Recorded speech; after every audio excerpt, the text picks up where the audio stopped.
안녕하세요. 노트교 김정현입니다.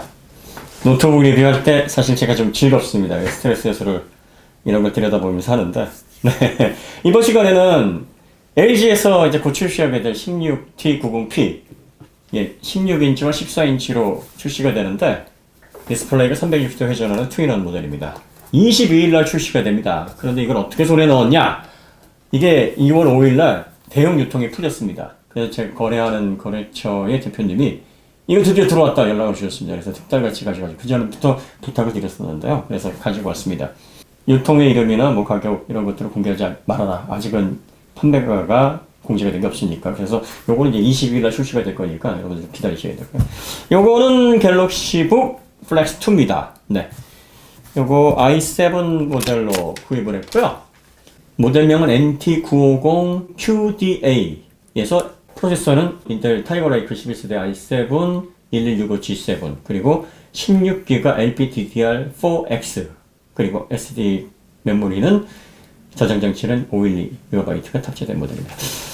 소비자 가격이 276만원. 여기 보시면 이제 디지털 플라자에서 구입을 했고요. 디지털 플라자 여기 집 근처에 있는 곳에 제가 VIP입니다, 나름.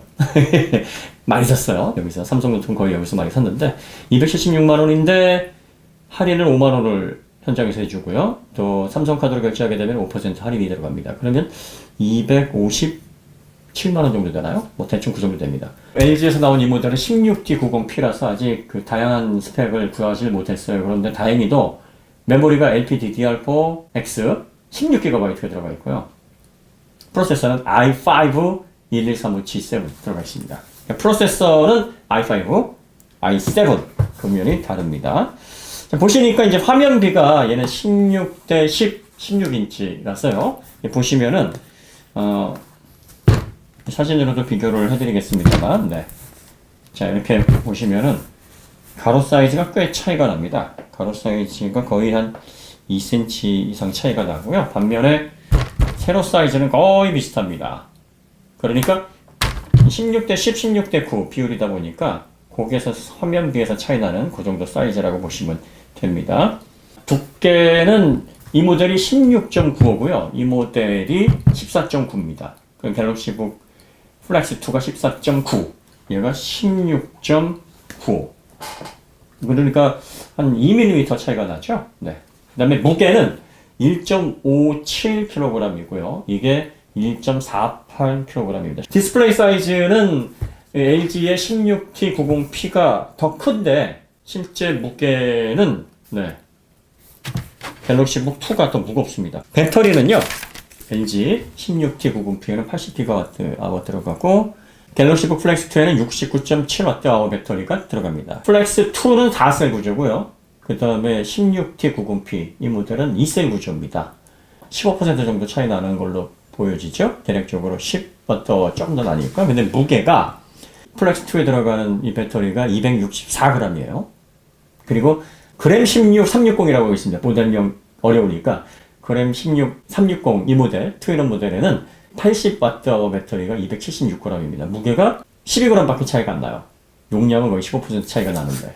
LG가 배터리 용량에서도 경량화를 많이 이뤘다 하는 게 맞습니다. 크기는 더 커 보이는데 두께는 그램 16 360 모델이 굉장히 두껍습니다. 그래서 이런 용량의 차이가 나고요. 자, 그 다음에 하판은요.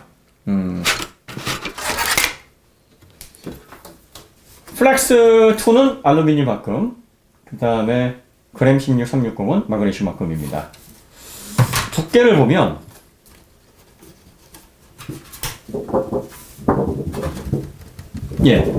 그램 16 360이 살짝 두껍습니다.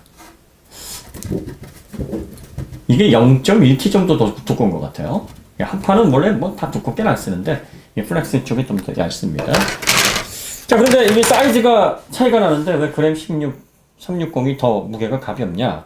보시면은 이거는 이제 익스터널 그래픽이라서 듀얼펜 장착을 하고 있어요. 그게 좀 차이가 나고요. 그 다음에 냉각 시스템을 보면은 역시 익스터널 그래픽 지포스 MX450 칩셋을 탑재를 하고 있고, 그 다음에 그램 16 360은 인터널 그래픽 아이리스 XE 타이거 레이크 11세대 프로세서에 탑재되어 있는 내장 그래픽만 사용을 합니다. 그래서 보시면은 히트파이프 두 줄로 되어 있고요. 길고 RHP도 큽니다. 얘는 히트파이프 좀 확장됐는데 좀 짧고요. RHP는 상대적으로 작습니다. 그래서 여기에서 오는 무게가 꽤 있고요. 차이가. 그 다음에 쿨링팬도 갤럭시북 플렉스 2는 듀얼, 얘는 싱글입니다. 이런 면에서 차이가 좀 납니다. 그 다음에 이제 재질 면에서도 좀 차이가 나는데요. 안쪽에 C면이라 그러잖아요. 키보드를 포함한 이 C면이 안쪽에 보시면 알루미늄을 깎은 유니바디 식으로 설계가 되어 있습니다. 그래서 이 안에 보시면은 이 알루미늄 깎아서 만든 그 흔적들이 보입니다. 이렇게 되면 무게가 좀 더 증가를 합니다. 그에 반해서 그램 16 360은 압축 성형 방식이라서 무게 하우징이 이렇게 되면 약간 더 가볍죠. 롱케이지 방식으로 보완을 했고 그렇게 해서 구성이 되어 있어서 여기에서 오는 차이가 좀 있다. 화면은 뭐 아시다시피 FHD 지원을 하고요. 그 다음에 그램 16 같은 경우에는 QWXGA를 지원을 합니다. 그래서 2560 1600 해상도를 지원을 하기 때문에 1920, 1080 해상도를 지원하는 갤럭시북 대비 해상도가 2배예요. 그러니까 픽셀이 딱 계산해보면 거의 2배입니다. 완전히 2배는 아니고 1.95배 정도 되는데 거의 2배라고 보실 수 있습니다. 반면에 QLED 방식으로, QLED 방식은 크게 의미가 있는 방식은 사실 아니에요. 근데 이제 OLED가 들어가게 되면 의미가 다른데, 같은 LCD 방식인데 약간 좀 이제 색감 지연력이라든지 밝기 이런 것들을 좀 유리하게 해서 보여주는 방식이라 퀀텀 디스플레이 비슷한 어떤 느낌으로 이름을 지었는데 퀀텀 디스플레이하고 좀 다릅니다. 대신 최대 밝기 휘도가 600니트입니다. 600니트 아웃도어 모드 시 굉장히 밝습니다. 그리고 색감 지연력은 크게 차이가 없는데 휘도가 굉장히 밝아요. 그러니까 그램 16 트위너는 해상도, 그 다음에 디스플레이 사이즈 16대시가 16인치라는 점, 그리고 WQXGA라서 2560에 1600 해상도로 디스플레이를 굉장히 넓게 쓸 수 있다는 점. 이거는 그램 16 리뷰에서 말씀을 드렸었죠. 그리고 이 모델 같은 경우에 플렉스 2는 아웃도어 모드에서 600니트니까 외부에서 햇빛이 쨍한 날 가도 거의 디스플레이 식별하기 어려움이 없는, 그러니까 일장일단이 있는데 해상도나 사이즈 16대 10의 편리함을 원하시는 분은 당연히 이쪽으로 가셔야 되겠고요. 나는 16대 10 괜찮아. 근데 밝은 디스플레이 외부에서 사용할 일이 많아. 하면 이쪽으로 오시면 될 것 같습니다. 갤럭시북 플렉스 2의 익스터널 그래픽인 엔비디아 지포스 MX 450 칩셋이 들어가 있습니다. 그래픽 램 2GB 별도로 탑재하고 있고요. 이 모델 때문에 매력 많이 느끼시는 분도 계시죠? 3D 마크를 사용해서 측정을 한번 해봤습니다. 파이어 스트라이크 익스트림에서 1451점을 나타냈습니다. 반면에 파이어 스트라이크는 3499점을 나타냈습니다. 자, 그러면 이제 내장 그래픽, 익스터널 그래픽이 아닌 인터널 그래픽, 11세대 타이거 레이크 i7 1165 G7에 탑재되어 있는 아이리시 XE 그래픽 칩셋이 어느 정도 성능을 내는지 봐야 되겠죠? 간단합니다.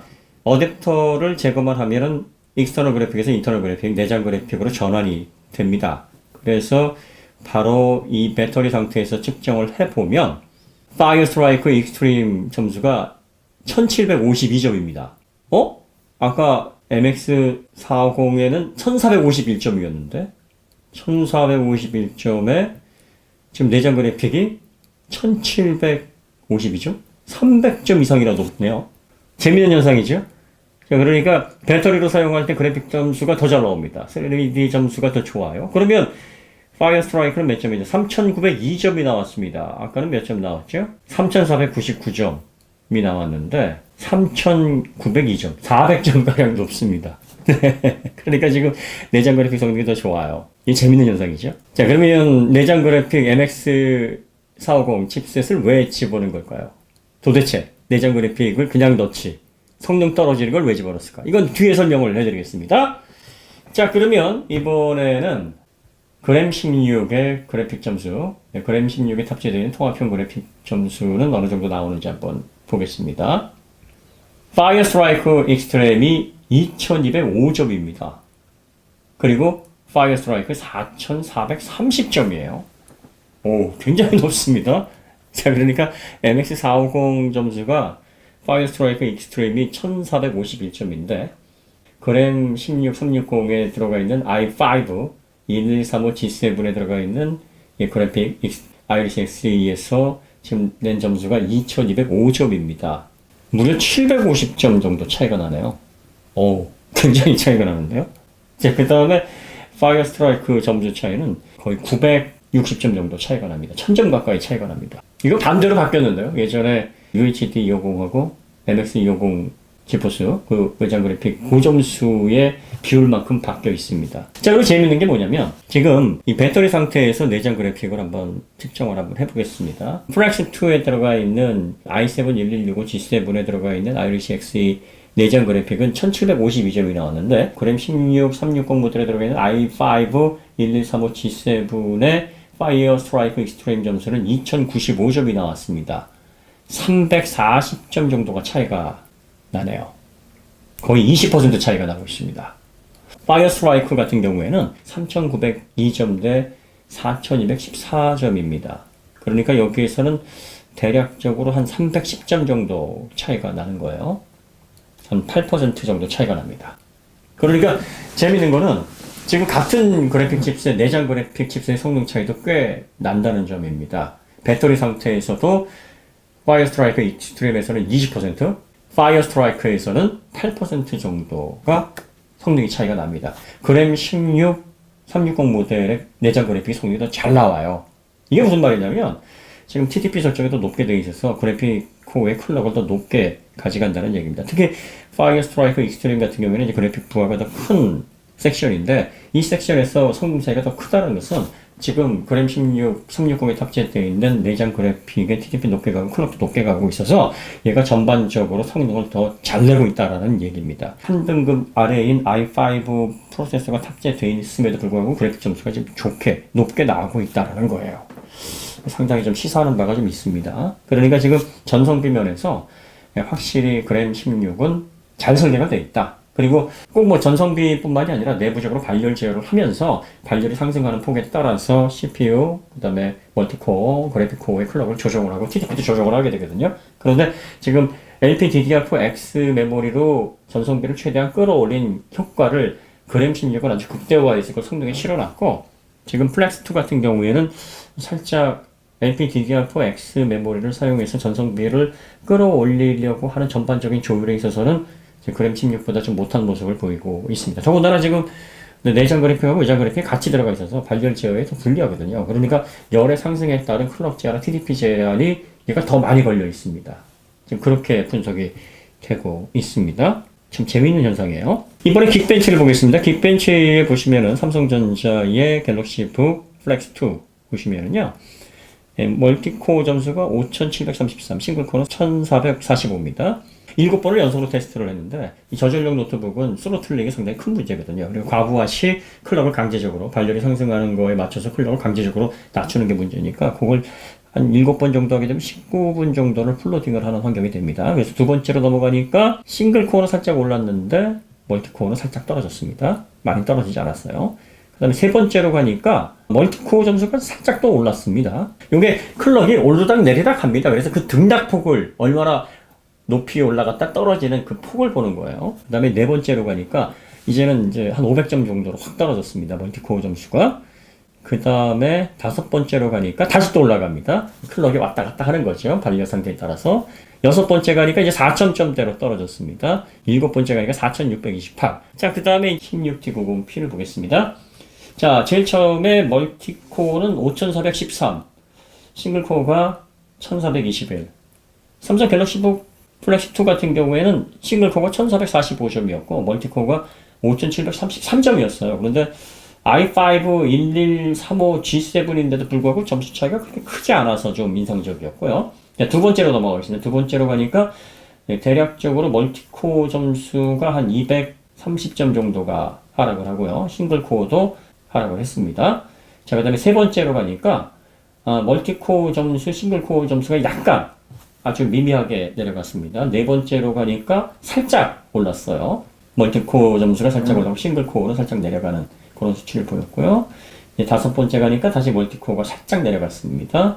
여섯 번째로 가니까 또 싱글코어, 멀티코어 약간씩 내려갔습니다. 일곱 번째로 가니까 다시 또 올랐어요. 이것도 이제 등락을 하는 거죠. 그래서 가장 낮은 점수대와 가장 높은 점수대를 비교를 해보니까 5%가 안 돼요. 4%에서 5% 사이, 한 4.5% 정도에서 등락을 오르락내리락 하는 겁니다. 그러니까 지금 LG의 16T90P 같은 경우에는 19분 정도 풀로딩을 하는 긱벤치 연속 테스트에서 스로틀링이 대략적으로 4.5% 정도 벌어지고 있어요. 반면에 삼성의 갤럭시 북 플렉스 2 같은 경우에는 스로틀링이 일어나는 범위가 대략적으로 19%에서 20% 사이로 꽤 크게 일어남을 확인할 수가 있습니다. 그러니까 16T90P가 LPDDR4X의 메모리를 사용해서 전성비를 높인 장점을 최대한 프로세서하고 그래픽 칩셋의 TDP를 높여서 클럭을 안정적으로 유지하면서 좋은 성능을 낼 수 있도록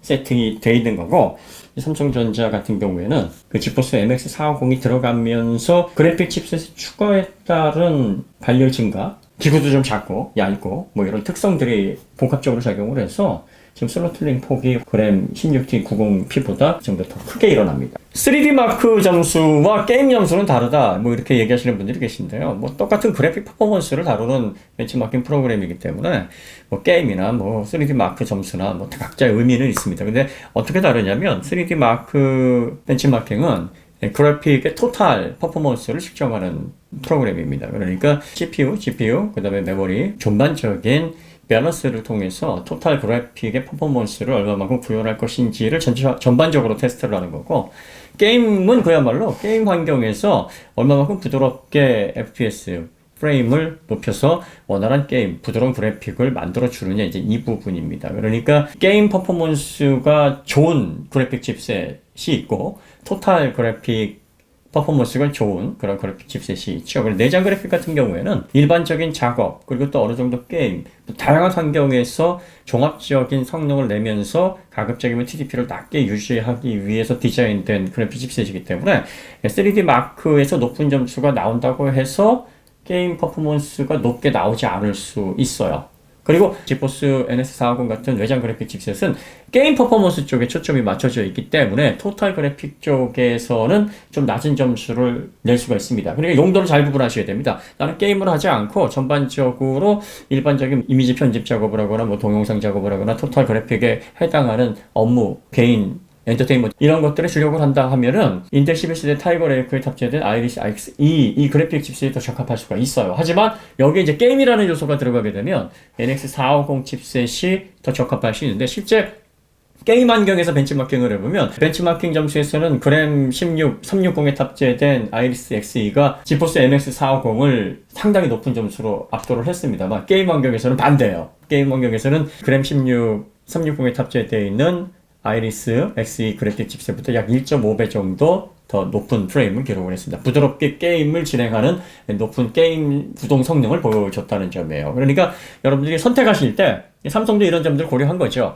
270만원 정도 되는 고가의 노트북이니까 게임도 어느 정도 돌아가는 환경을 원하지 않겠는가. 그러면 뭐 내장 그래픽으로 토탈 그래픽에 대한 퍼포먼스 끌어올릴 수 있으니 게임 환경에서 잘 돌아갈 수 있는 MX450을 집어넣고 뭐 다양한 용도에서 좀 활용할 수 있도록 하는 것이 좋지 않겠는가 해서 이렇게 기획을 한 건데, 그런데 제가 이제 이런 구성들이 그다지 좋은 구성이 아니라고 말씀드리는 게 이제 그 다음 부분에 나옵니다. 뭐냐면은 이 게임을 구동했을 때 한 20분 정도 벤치마킹을 2번 실행을 한 다음에 상판 하판의 온도를 측정을 해보니까 그램 360의 가장 온도가 높은, 상판 부분의 가장 온도가 높은 부분이 41도를 기록한 반면에 갤럭시 북 플렉스 2는 46도, 약 5도 정도가 높았습니다. 하판 쪽은 좀 더 크게 차이가 나는데요. 그램 16 360 같은 경우에는 41도가 역시 가장 높은 부분이었는데 갤럭시 북 플렉스 2는 49도까지 높은 온도를 기록했습니다. 여름철에는 한 50도 중반 이상으로 올라가서 약간 좀 발열 제어가, 그러니까 이런 작은 폼팩터에다가 다양한 용도를 너무 고려해서 나는 욕심을 내지 않았나, 뭐 그런 생각이 좀 듭니다. 이게 발열 시스템도 히트 파이프를 두 줄로 길게 해놓고 RHE 핀도 크게 해놓고 듀얼 쿨링 팬을 해놨음에도 불구하고 지금 대략적으로 상판은 5도 정도, 하판은 8도 이상 온도 차이가 난단 말이에요. 그러니까 이 정도는 굉장히 많이 나는 거거든요. 그래픽 칩셋을 여기에 굳이 구수하면서 이렇게 사용성에 있어서 좀 쾌적하지 않은 사용성을 구현할 필요가 있었는가, 뭐 그런 생각이 좀. 발열이 높다는 것은 소음 부분에 있어서도 좀 문제가 있을 수 있다는 얘기죠. 3D 게임 시 소음을 측정을 해봤습니다. 삼성 갤럭시 플렉스2가 65dB에서 66dB 그 정도 수준이었습니다. 반면에 그램 16, 360, 16T90P 같은 경우에는 3D 게임 시 54, 55dB 정도의 소음을 냈습니다. 10dB, 11dB 정도면 엄청난 차이죠. 그럼 차라리 이걸 빼고 내장 그래픽만 집어넣고 아이리스 X만 집어넣고 무게를 좀 더 낮추면서 가격을 낮추는 게 더 낫지 않았을까? 저는 그렇게 생각을 합니다. 개인적으로 그렇게 생각을 해요.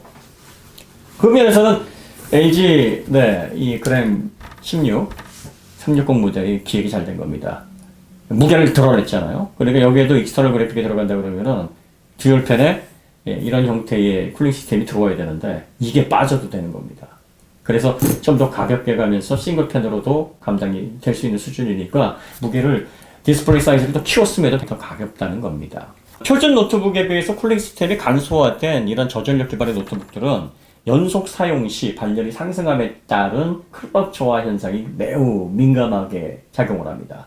클럭 저하 현상, 그러니까 열에 의해서 클럭을 강제적으로 떨어뜨리는 걸 스로틀링이라고 하는데 그 스로틀링이 발생하게 되면 성능이 떨어집니다. 원래 그 프로세서가 갖고 있는 성능은 내지 못해요. 그러니까 i5 모델인데 i3만큼 나올 수도 있고 i7 모델인데 i5만큼 나올 수도 있고 막 그렇습니다. 어떻게 설정하느냐에 따라서 다르고요. GPU도 마찬가지입니다. GPU도 풀스피드를 낼 수 있도록 꼭 설정하는 게 아니라 그 TDP에 따라서 클럭을 조정하게 그 폭을 조정을 하는 겁니다. 여러분들이 잘 판단을 하셔야 돼요. 같은 가격이거나 좀 더 저렴하면 한번 생각을 해보시되 가격이 비싸다 그러면은 선택 포인트에서 제외하시는 게 좋습니다. 그리고 어댑터를 사용했을 때 램 점유율을 낮추는 효과가 있고요. 멀티태스킹 시 아무래도 외장 그래픽을 탑재하게 되면 유리합니다. 이런 분들은 8기가 모델을 선택을 하실 때 외장 그래픽이 도움이 될 수가 있습니다. 아무래도 8기가 모델 같은 경우에는 메모리가 이제 좀 점유가 돼버리면 버벅거리는 현상이 좀 생길 수 있으니까 이럴 때 그래픽 램에서 작업을 할당을 해서 분할을 하게 되면 훨씬 더 PC가 쾌적하게 돌아가는 갑니다. i5 모델의 16GB LPDDR4X의 이 구성, 그램 같은 경우에는 이 구성이 정말 개꿀이네요. 그리고 삼성에서는 이제 고객들이 아무래도 외장 그래픽을 선호하고 또 다양한 환경에서 멀티태스킹에서 좀 더 원활하게 이게 또 펜을 탑재를 한 모델이니까 펜 탑재한 상황에서 그래픽을 많이 사용을 할 때 그래픽이 전체적인 부하를 좀 덜 주면서 작업을 원활하게 할 수 있으려면 외장 그래픽이 아무래도 있는 게 낫습니다. 램 점유 높은 그래픽 프로그램을 여러 개를 띄워놓다 보면은 뭐 그런 문제가 생길 수 있으니까 그런 거 감안한 구성인 것 같기는 합니다.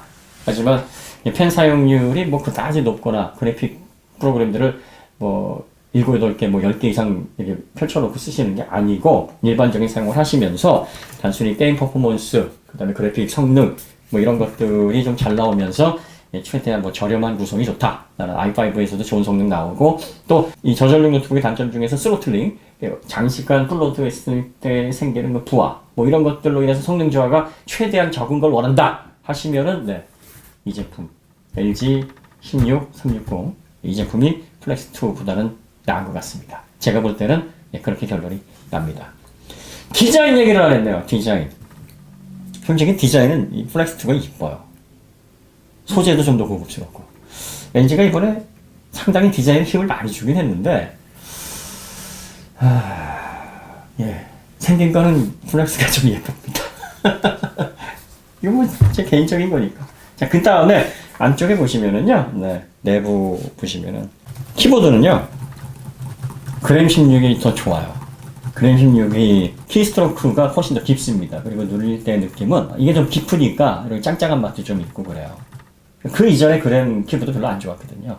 그런데 지금 이 모델 같은 경우에 그램 16, 360 같은 모델, 그램 16도 그렇고요. 키보드가 많이 바뀌었습니다. 그리고 또 키감이 더 타이트해졌어요.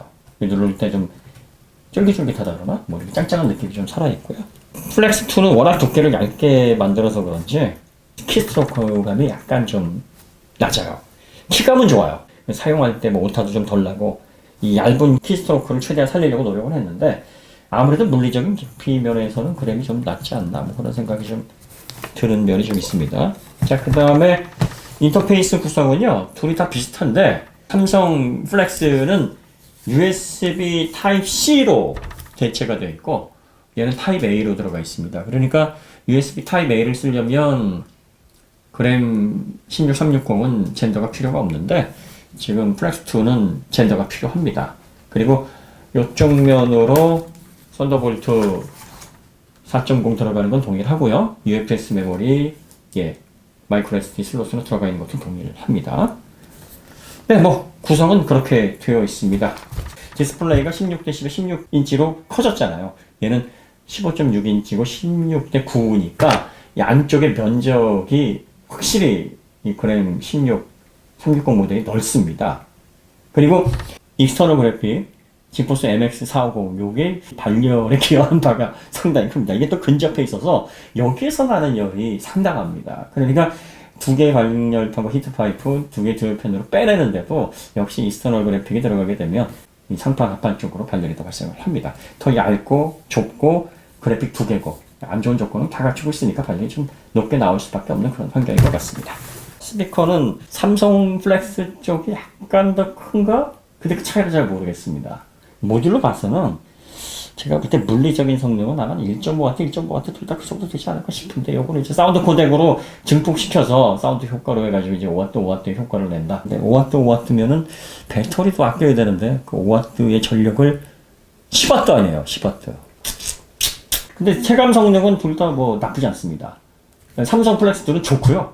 얘도 많이 좋아졌습니다. 삼성 플렉스2가 약간 낮기는 한 것 같은데 크게 차이는 모르겠습니다. 둘 다 우렁차요. 네.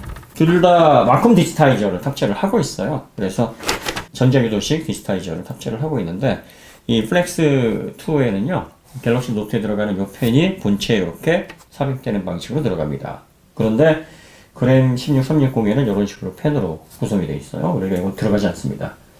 요거는 좀 분실의 위험이 있을 수는 있는데 풀 사이즈입니다. 요 기본 제공되는 요 펜하고 똑같은 사이즈고 얘는 휴대폰에 들어가는 그 S펜이라서 이 펜 기능은 확실히 갤럭시 노트에서 발전을 해서 그런지 이 플렉스2가 아무래도 여러 다양한 기능을 제공을 하긴 합니다. 그리고 또 어플들도 좀 많고요. 또 펜 기능도 또 요거는 4웨이 배터리가 들어가고 요거는 삽입을 한 상황에서 충전이 됩니다. 사용할 때 이게 이제 자기장을 이용하잖아요. 그러니까 자기장이 형성되면 전류가 흐르니까 그걸 받아서 캐퍼시티 배터리가 충전을 하는 그 방식으로 되어 있습니다. 그래서 펜은 이쪽에 좀 점수를 주고 싶은데 이게 이제 또 이렇게 사용하다 보면은 이 그립감이라나 이런 게 좀 떨어지고 얘는 그립감은 좋은데 휴대성은 좀 떨어지고 일장일단이 있습니다. 펜 기능은 역시 오래 사용했었던 또 갤럭시 노트로부터 구성되은 플렉스2 쪽이 아무래도 낫지 않나 싶습니다.